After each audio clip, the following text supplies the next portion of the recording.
So I'm here today with Professor Michael Allen, who's a professor at the University of Virginia. Professor Allen has studied for many years the Vicārsāgara, which is a very influential and important Vedānta text. For many years he studied it, and he's actually coming out with a book along with his translation of the text. And so welcome, Michael. Thank you. I just wanted to kind of jump right into it, why the text is important and who wrote it.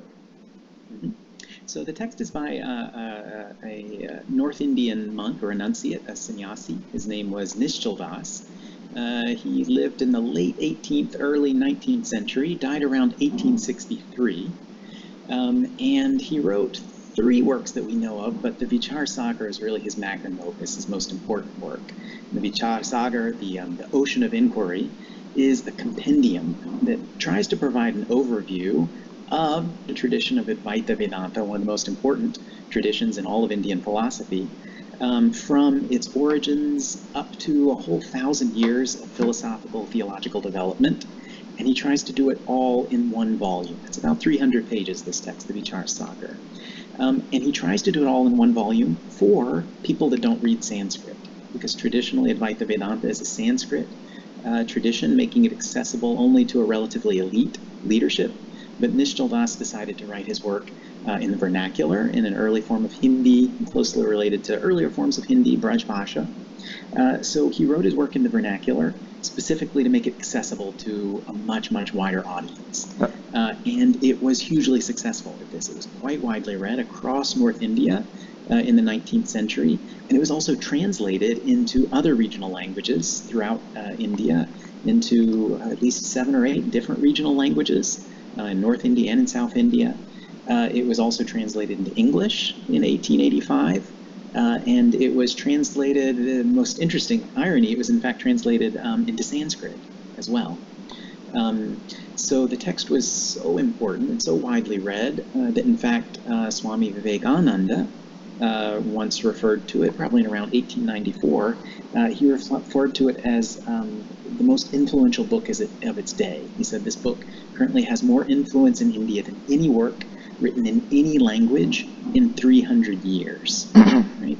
So very widely read, though interestingly, as Vedantic ideas in the late 19th and early 20th century became more widely accessible, right now we take it for granted that anyone can go to a library or bookstore, buy a book on Vedanta, and you can read about the fundamentals of Vedanta, but that wasn't the case in Nishchaldas' day, right? It was hard to have access to this knowledge if you didn't read Sanskrit, if you didn't study Sanskrit. So nowadays, though, it's so readily available that books like Nishchaldas people have, to some degree, in some quarters, forgotten about, and certainly scholars more or less neglected Nishchaldas' work. Right. And that's part of a larger picture, actually, of people thinking of Vedanta as just a Sanskrit tradition, focusing on the Sanskrit texts, instead of looking at all the rich vernacular literature. What is so interesting for me, coming from the Sikh community, is that, even though this text was written outside of the Sikh community's context, it gets incorporated into the curriculum of different sampradayas, the Nirmala group as well as the Udasi group. And it's used largely to give a foundational basis or understanding of Advaita Vedanta. And it's interesting because we have other texts around the same time within the Sikh community that also translate from Sanskrit, albeit this is not a translation. But there's works from Sanskrit that are made into Braj Bhasha that try to delve into the ideas of Advaita Vedanta. So just, I guess for the viewers at home who may not understand, who don't have not read about Advaita Vedanta, could you kind of give just a brief, A to Z about it? Of course. So Advaita Vedanta, or first the name, Vedanta, literally means Veda Anta, the end of the Vedas, which refers to the Upanishads, which are the texts that come at the end of the Vedas. They're part of the Vedas. And the Upanishads are the parts of the Vedas that contain metaphysical teachings, philosophical speculation, and there are two really great questions that Vedanta, that the Upanishads engage. And the first question is, what is the nature of ultimate reality, known usually referred to as Brahman in the Upanishads? What's the nature of ultimate reality? And then the second great question the Upanishads engage is, what is the nature of the self, the Atman? What is our true nature? So what's the essence of the universe, and what is the essence of ourselves? And the Upanishads were important to many communities over centuries and millennia, and they came to be interpreted in many different ways. And Advaita Vedānta is the school of interpretation that interprets the Upanishads non-dualistically. And that's the meaning of the term Advaita, literally not two, not twofold. So it's the teaching that interprets the Upanishads non-dualistically. And what does that mean? Not only that Brahman is one alone, ultimate reality is one, and there is no second, but Advaita Vedanta also teaches that there is a unity between the self and Brahman. So Advaita Vedanta interprets the Upanishads to say, well, what's the nature of ultimate reality, and what's the ultimate nature of the self? In fact, the answer is one and the same. The self, in its deepest essence, is ultimate reality, right? But realizing that, of course, requires shedding one's false association with the body, with the individual mind, with the sense faculties, etc. So that's the basic teaching of Advaita Vedanta.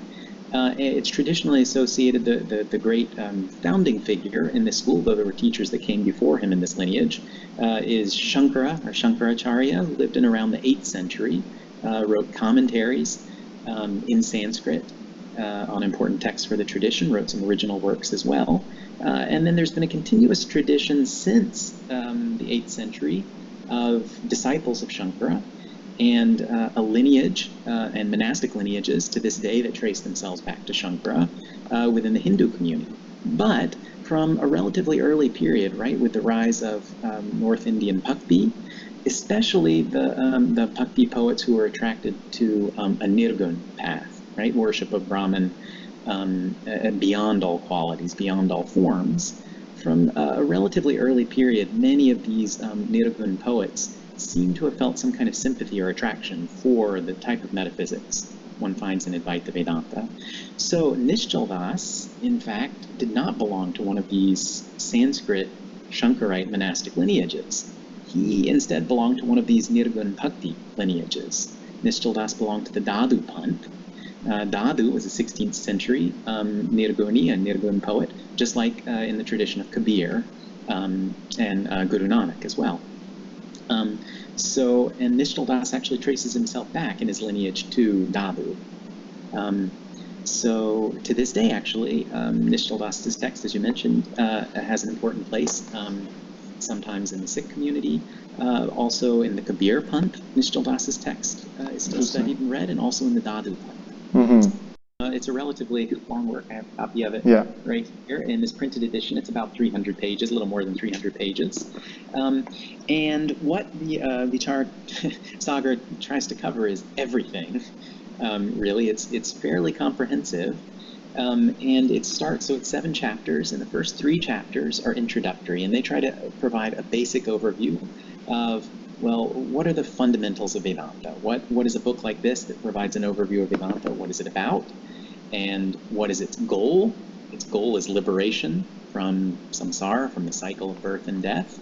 Nishchaldas also defines liberation as attainment of supreme bliss and removal of all suffering.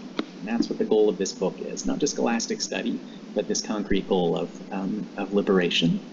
And the early chapters also outline, well, who is this intended for? What are the requirements for studying a text like this? And here there's a bit of a paradox, because on the one hand, Nishchaldas wrote in the vernacular to make the text accessible to a very wide audience. But on the other hand, he says, actually, the person who's qualified for the study of Vedanta is rare, is difficult to find, because it's expected that in order to pursue this study, for it to be beneficial to you, you already have to have achieved a certain level of vivek, or discernment, vairagya, or dispassion. You also have to have already attained certain yogic attainments, practices of being able to endure extreme temperatures, heat and cold can't bother you. You have to have a kind of meditative focus. You have to have a degree of faith in the teachings of Vedanta and the teachings of your guru, etc. There's a list of these attainments. And then finally, you have to have a strong desire for liberation. And if you have all of those, then Nishchaldas says you're ready for the study of Vedanta. So the first 3 chapters really give just an overview of the basic teachings, and then talk about the purpose of the text and the qualifications of the reader. And then chapter 3 is a short chapter that talks about the kind of teacher you need, because the ideal is that even though nowadays, right, we can pick up a book like this quite easily, that traditionally you would, of course, only study this with a teacher. You wouldn't just do a program of self-study on your own. So chapter 3 outlines the ideal teacher you should be looking for, and also the qualities a student should have. Then the meat of the text is really chapters 4 to 6. And this is one of the most original things about the Vicārsāgara.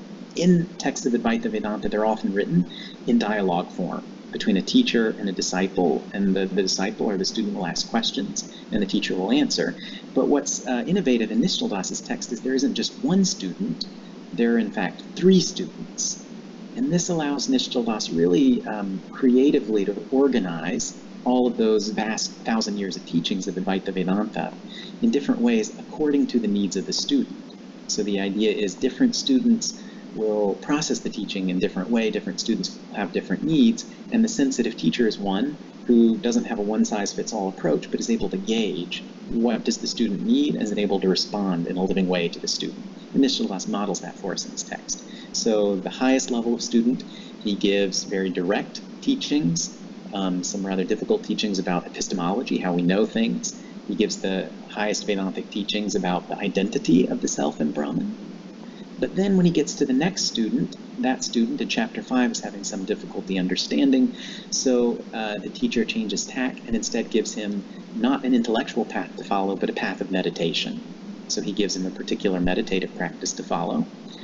And then the third student is quite interesting. The third student is one who's quite interested in logic, maybe a little unhealthily obsessed with arguments. That seems to be his personality in the text. And the guru goes back to an intellectual approach, but tries even new teaching techniques with him. So we see that throughout chapter 6. And then chapter 7 is an interesting, almost like an encyclopedic kind of appendix, where at the very end, Nishchal Das tries to make sense of the bewildering variety of philosophical schools inherited through Sanskrit tradition. So there's not just Vedanta, but many, many other Sanskrit philosophical schools.